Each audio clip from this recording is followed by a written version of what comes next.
Hi everyone, welcome back to Attacking and Defending Active Directory. Let's discuss about lateral movement. Now, what we have done up to now, we have enumerated our current domain quite extensively, escalated our privileges locally, and identified a couple of more machines where we have local admin privileges, right?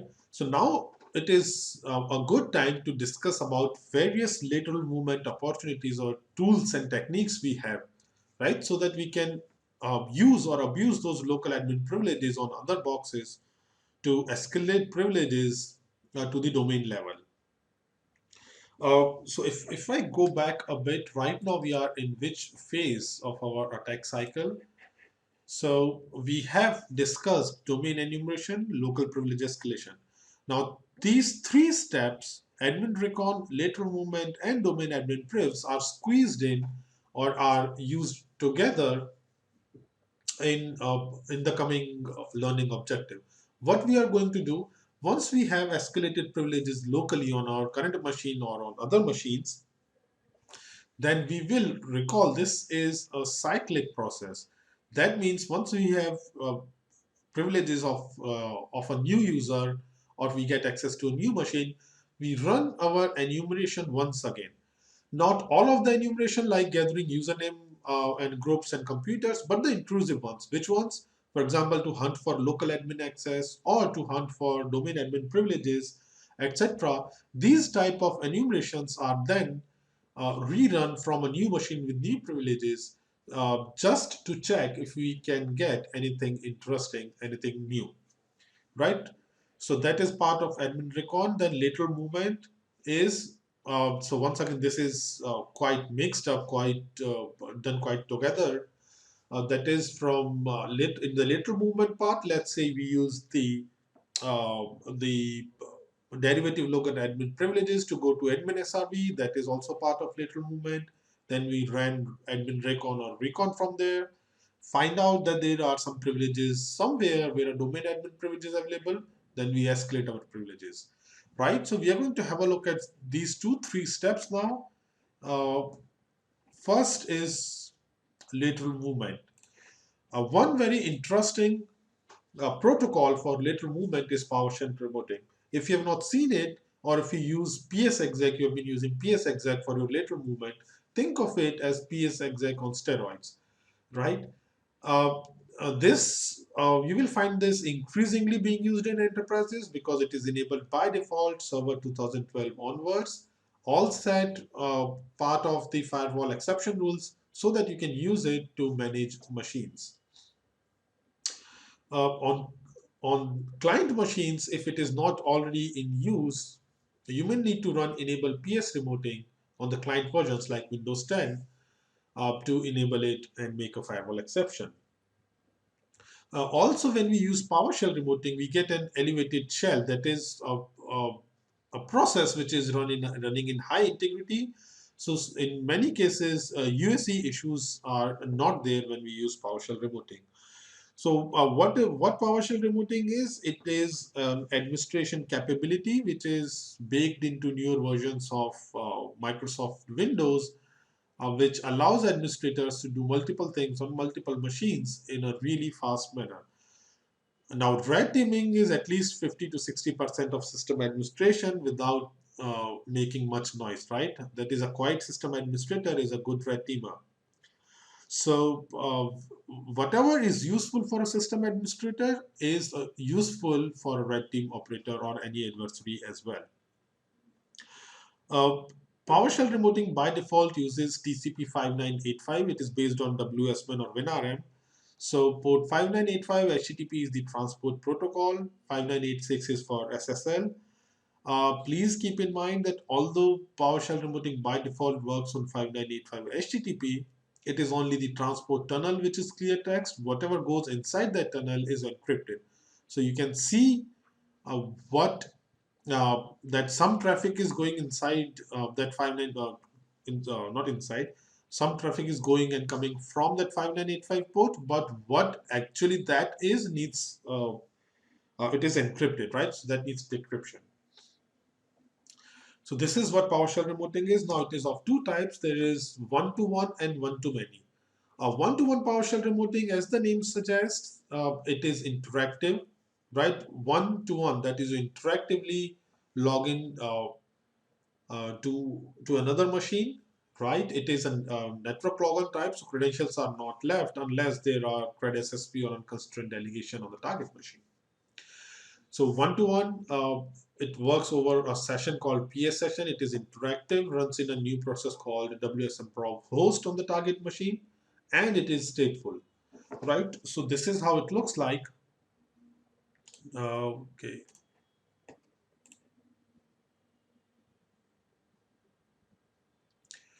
So we can use new PS session or enter PS session commandlets to get access to the remote machine using PowerShell remoting.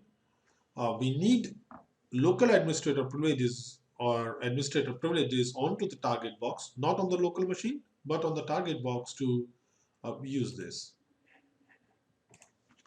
Right? If you remember using Bloodhound or using the Active Directory module, we found out that we have local admin privileges on the admin SRV box. So we can run anything like this: enter PS session, computer name, dcord admin srv dot dollar corp dot money corp dot local.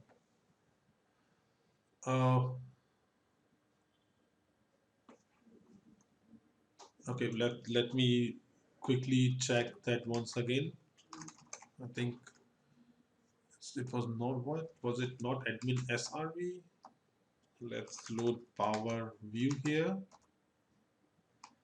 and run find local admin access. Oh, there was a typo right here. It's dollar $corp. So this is what PowerShell remoting looks like. We have administrative access on the admin SRV machine. I used enter PS session, and now we are inside. We have interactively logged on to that particular machine, right? And we are running as a high integrity process. Right, this is what one-to-one remoting is. It is stateful. That is, if I run something like this, let's run what conf is equals to, or what proc. Let's do this, but proc is equal to get process. I exit from it, and if it is the same session, I run dollar $proc. Okay, it's a new session, and it is stateful. Stateful how? This way. I establish a PS session to the admin SRV machine. Right? What does that mean? Now, $ses variable holds the credentials and the uh, computer name, etc. That is whatever is required to establish a session. Now I can use enter PS session, and in place of computer name, I use $session and $ses. Now, whatever I run inside this session,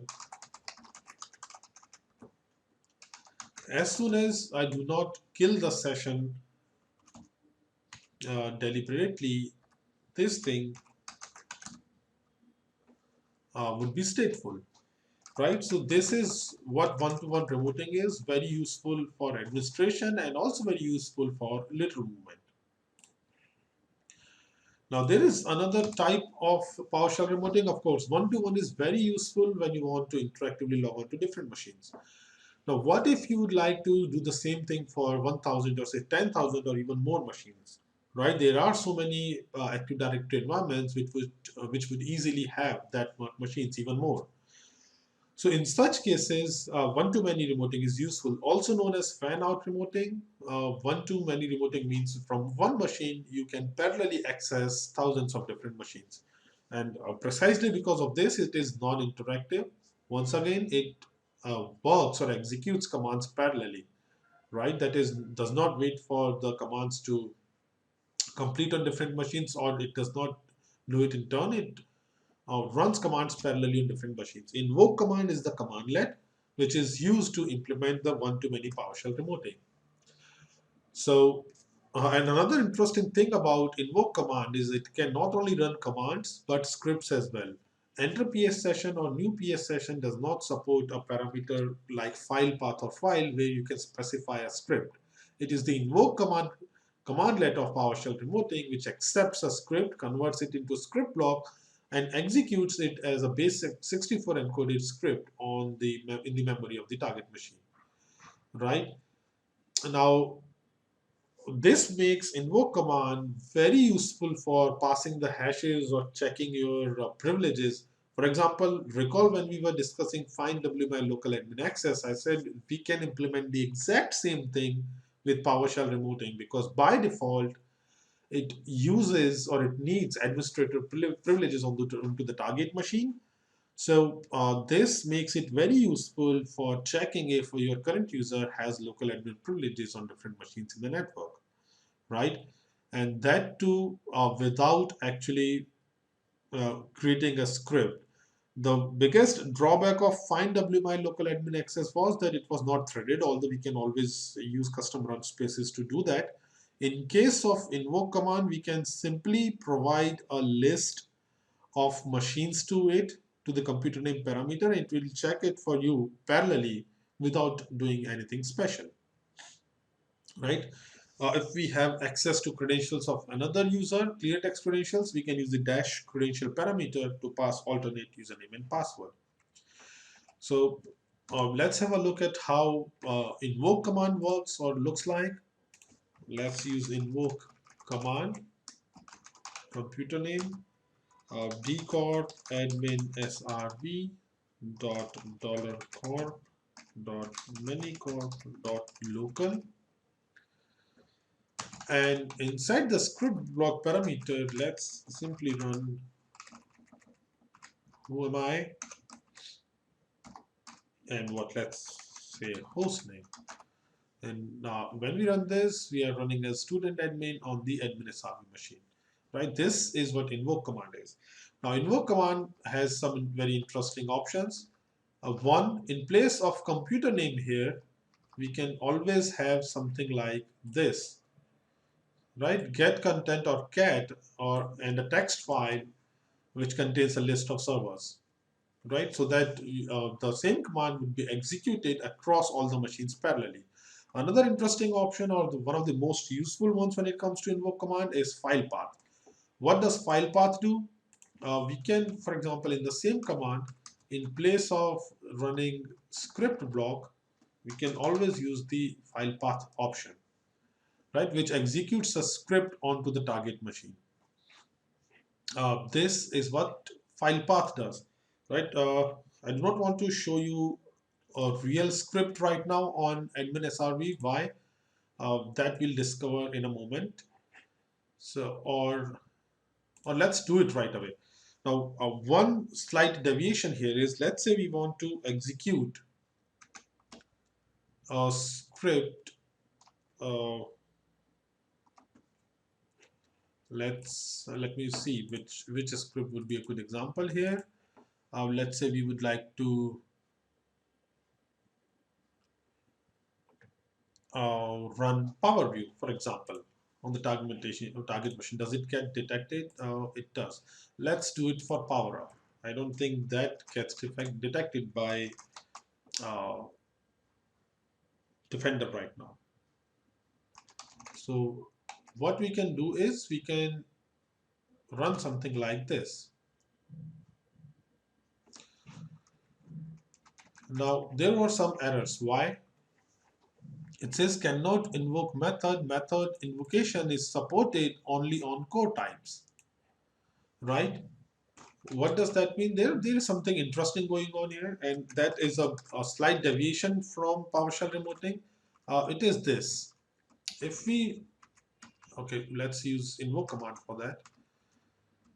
There was a complaint about the language mode, right? So what's that?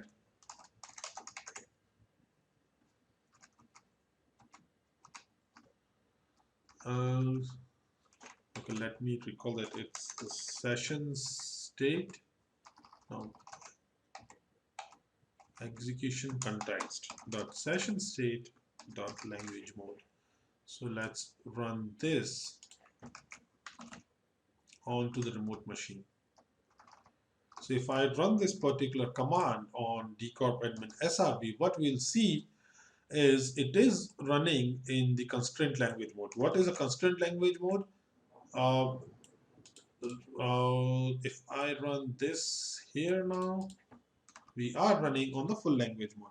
So constraint language mode, we can always, as I said earlier, whenever we need to find out something, it is better that we look in the inline help first. So do we have anything here in the language? Now let's go for the about.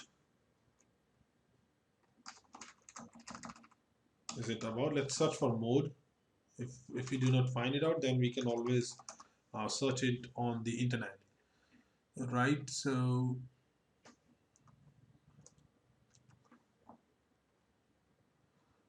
probably not available on this machine. Is that so? I cannot find it out. So uh, what the error we saw was because on the remote machine we have PowerShell running in a constrained language mode. In a constrained language mode, we cannot run uh, some commandlets which are not only the commandlets, we cannot have types which are not considered to be safe or which are disallowed in the constraint mode. For example, we cannot use .NET classes, we cannot use pinvoke or inside a constraint language mode. We cannot use type accelerators. Whatever we can use is only the built-in commandlets. Nothing else is supposed to be running in the constraint language mode, right? Why do we have how do we have constraint language mode on admin SRV? Admin SRV has uh, app locker configured. PowerShell version 5.1 is smart enough to restrict itself into the constraint language mode if app locker is configured in the allow mode for any PowerShell script or PowerShell.exe, right? So we have constraint language mode enabled on admin SRV, which restricts our capabilities to run different PowerShell scripts on that particular machine, right? So let's come back to PowerShell remoting now with this after this slight deviation. So this way we can actually run scripts onto the target box.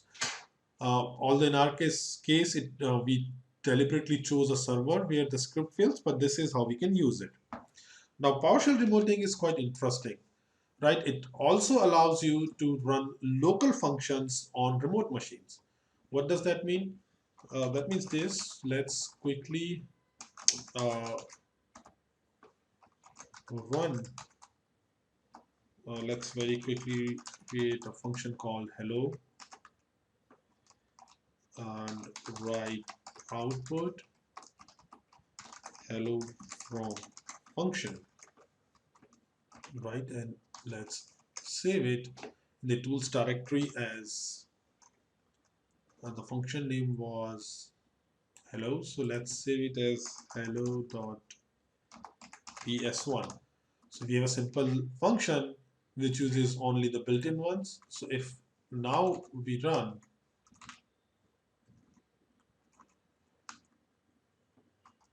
now what we can do is we can do this. Let's load hello.ps1 here. That is, the function hello is loaded. If we run it, it prints whatever we want to. Now, it is actually possible to load this local function or run this local function onto the remote machine. Am I using the correct syntax? Let's check that. So how do we run local functions? Dollar and get it from the function store, right? And this is why we started with a bit of PowerShell introduction. It always helps to know PowerShell regardless of how heavily monitored it is. It always makes sense. It is always interesting to have some uh, PowerShell knowledge when we are working in Windows environment. We can always do something like this. That is from the function store. What is the function store? This is the function store. So from our function store, what we did, uh, we loaded the function hello and executed it onto the remote machine. So this is also which is possible with PowerShell, right? Please keep in mind that even in this case, the function is converted to a script block and sent to the remote machine. That means that if it had something which was not allowed by the constraint language mode, the function execution will fail, right? So this way we execute functions there. If we want to pass arguments in, we can send positional arguments with the argument list parameter, right? And we can also do something like this. That is, if we want uh, a complex script with a static function call, we can always include the function call within the script itself. So there is no need to load the function there, right? For example, in this script, the function call is inside the script, right? Now, one thing another thing which is very useful here is this. A new PS session or enter PS session does not have anything like a file path parameter, right? That is we discussed earlier.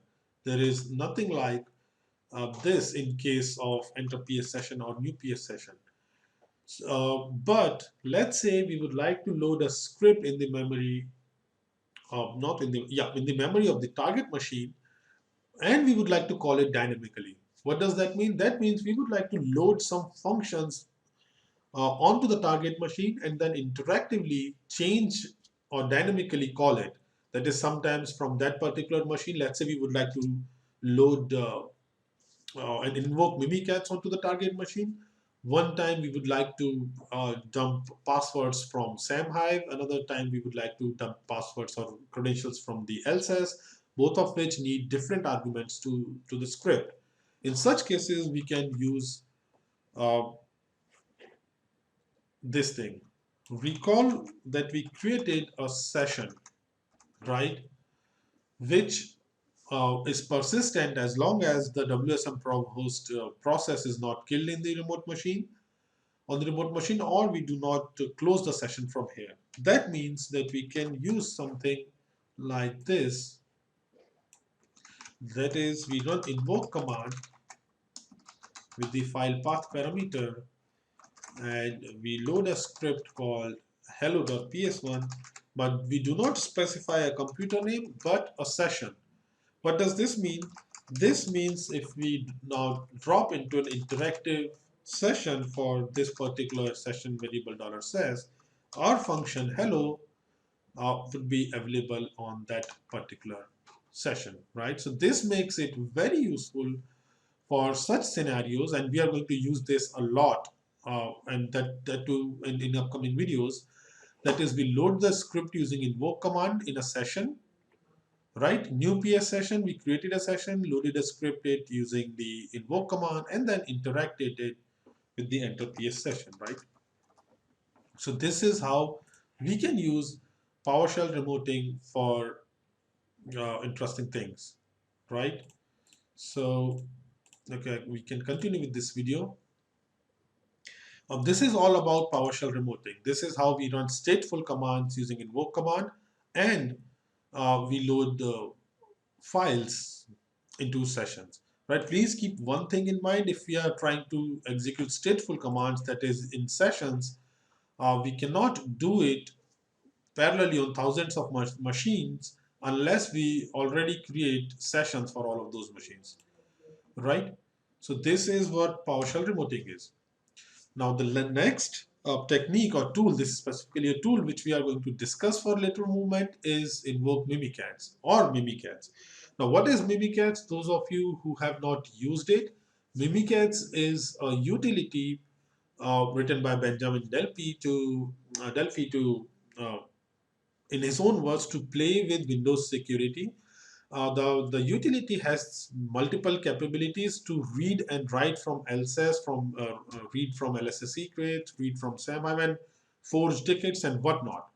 Right? It is a very interesting utility, very useful for red teamers, penetration testers, and also for other security professionals, the defenders, who can check their own environment security with Mimikatz.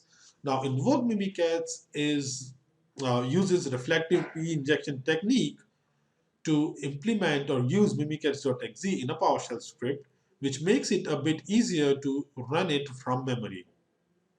Right? That is what invoke Mimikatz is. So what we are going to use we are going to use invoke Mimikatz a lot in the course, right? To extract credentials, to read from LSS, to write to LSS, etc. We are going to use it a lot. By default, it needs administrative privileges to read or write from LSS, but so we can use this script to, and that's why the script needs administrative privileges to read or write from LSS. In other cases, we may need specific privileges, let's say for domain admin privileges for such uses, which we will cover while we discuss that attack. Now, this is the most popular use of Mimikatz, although once again, there are so many useful cases or scenarios where it can be used. That is to dump credentials on a local machine or on a remote machine. If we use invoke Mimikatz without any option, still this is the one which gets called or which gets executed. Right? Invoke Mimikatz dash dump creds for local machine dash computer name with an array or a list of machines to run it on multiple remote machines. Please keep in mind that when you use the dash computer name parameter of invoke Mimikatz, it uses invoke command in the background. So you need administrative privileges on the target machines, and it runs parallelly on all the machines if you use it like that, right? So this was an example of where we read information from lss.exe. Now, if you want to write to lss.exe, one very good example of writing to LSS is overpass the hash attack, and this is introduced here because we are going to use that in the upcoming learning objective. What we are trying to do here, we run Mimikatz and the module secure LSA PTH, the user which we want to, for which we have the hashes, user administrator, current domain, NTLM hash, and the executable which we would like to run for this user. So what overpass the hash is, overpass the hash allows us to, so what was the classic pass the hash attack? Classic pass the hash was where we uh, use the NTLM hash and not the password to authenticate with those services which allow NTLM authentication. For example, local authentication, right, which accepts NTLM authentication or authentication on the same machine. That is pass the hash.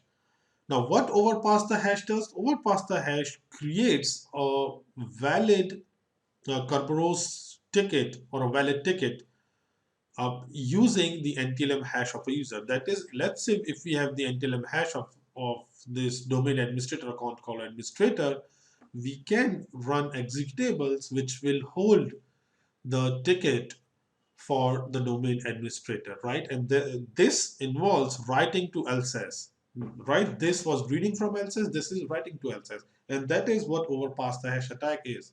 That is, we can authenticate to Kerberos enabled services with the NTLM hash of the user which we would like to, whose privileges we would like to have, right? If we do not provide the run option here, cmd.exe gets executed as this user. Now this brings us to on our another learning objective, and this is a big one because this is here where we move on to the exact domain part, right? We escalate our privileges to domain admin. So what we need to first, once again, do a bit of enumeration is assume that we know that domain user on one of the machines has access to a server where a domain admin is logged in or a domain admin session is available. Now we need to identify the domain user who is local admin on, that is the second part, on the server where the domain admin is logged in or the session is available. That is, we need to hunt for the domain admin privileges from a domain user.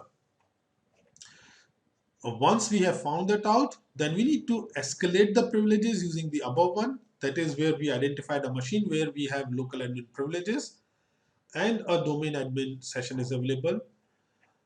Second one is using the derivative local admin.